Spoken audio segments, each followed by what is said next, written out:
Welcome to the What is Stoicism podcast. At first glance, temperance is perhaps the least exciting of the four Stoic virtues. While wisdom, justice and courage are immediately associated with bold decisions, fairness and the pursuit of truth, temperance can feel like the quiet, overlooked sibling. Moderation may not sound glamorous, but the Stoics considered it indispensable for living well. To them, temperance meant moderating our desires and impulses, particularly in the pursuit of pleasure. By doing so, we avoid the pitfalls of excess and indulgence while aligning ourselves with reason. It's not about deprivation or austerity for their own sake, but about freedom. Freedom from being enslaved by cravings, compulsions, or momentary whims. When we resist the temptation of excess, we demonstrate the ability to prioritize long-term goals over fleeting gratification. Take the example of resisting junk food in favor of a healthy diet. While indulgence may provide a burst of pleasure, it often leads to discomfort or health consequences later. Similarly, excessive drinking or spending might bring temporary relief, but soon results in financial strain, regret, or both.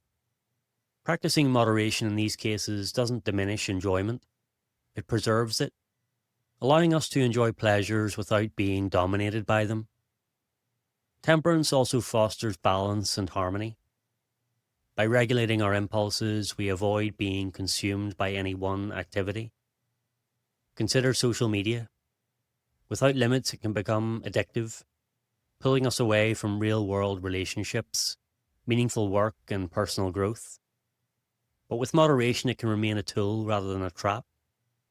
Moreover, when we constantly chase excess, pleasures lose their meaning. By moderating indulgence, we cultivate gratitude and learn to appreciate simple joys, a walk, a meal, or a conversation. Interestingly, temperance is not just a standalone virtue, but one that reflects the elements of the others. Temperance is courage, because it requires bravery to resist societal pressures and act in ways that truly benefit ourselves and others. Temperance is justice, because moderation guides how much time and energy we dedicate to treating others fairly. And temperance is wisdom, because rejecting excess keeps us present, mindful, and open to life as it unfolds. This interdependence is critical to understanding Stoicism as a whole. None of the virtues exist in isolation. To commit to a Stoic path of self-improvement is to weave the four virtues, wisdom, justice, courage, and temperance, into daily practice. And doing so requires clarity, both in correcting misconceptions and in understanding the nuances of each virtue. For example, justice is often mistaken for demanding fair treatment from others, but in Stoic thought it is primarily about how we treat others. Courage is less about being fearless and more about facing what we fear. Wisdom is not the accumulation of knowledge, but the humility to recognize what we do not know. And temperance is not restrictive self-denial, but the disciplined practice that ultimately leads to greater freedom. Each virtue also has subdivisions that reveal its breadth. Justice has piety, honesty, equity, and fair dealing. Courage has endurance, confidence, high-mindedness, cheerfulness, and industriousness.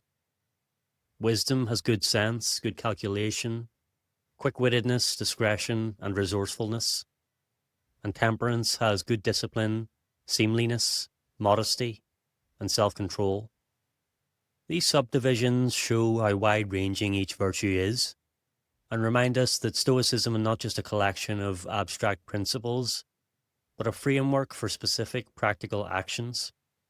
Furthermore, Stoic virtue is never purely individualistic. Each of the four virtues orients us toward others, emphasizing our shared humanity and interconnectedness. Justice ensures cooperation and fair treatment. Courage allows us to stand up for what is right, even in difficult conversations.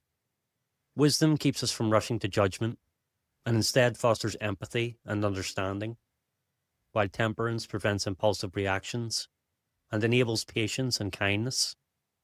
In this way, Stoicism is not just a philosophy for personal resilience. It's deeply pro-social. Its foundation is not withdrawal from others, but engagement with them, guided by virtue. When we practice Stoicism, we're not only shaping our character, but also contributing to the well-being of those around us. This doesn't diminish our own flourishing, quite the opposite. When we treat others well, we inevitably treat ourselves well. When we bring benefit to others, we benefit too. Marcus Aurelius captured this symbiotic truth succinctly. Anything which isn't good for the hive isn't good for the bee either. Through temperance, we gain freedom from destructive excess. Through justice, we promote harmony with others.